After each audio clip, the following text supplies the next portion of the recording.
கேரள மாநிலம் எர்ணாகுளம் மாவட்டம் கொச்சி பக்கத்துல ஓடும் தனியார் பேருந்திலிருந்து பள்ளி மாணவர் கீழே விழுந்த சம்பவத்துல சிசிடிவி காட்சிகள் வெளியாகி அதிர்ச்சியை ஏற்படுத்தியிருக்கு. முதல்ல அந்த காட்சிகளை பார்க்கலாம்.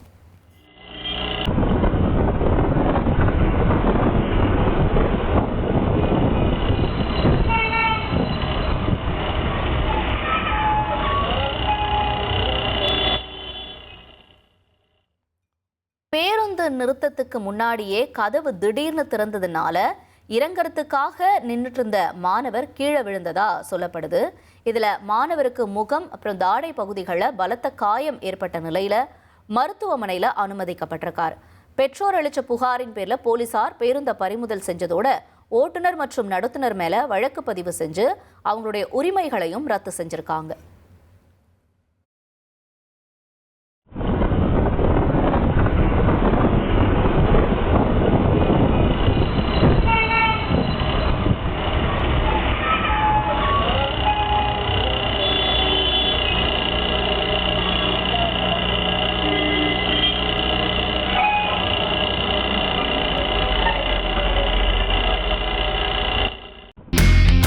இனி செல்லும் இடமெல்லாம் செய்தி.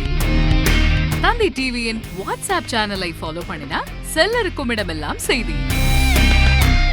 இதோ QR கோட் இப்பவே ஸ்கேன் பண்ணுங்க, ஃபாலோ பண்ணுங்க.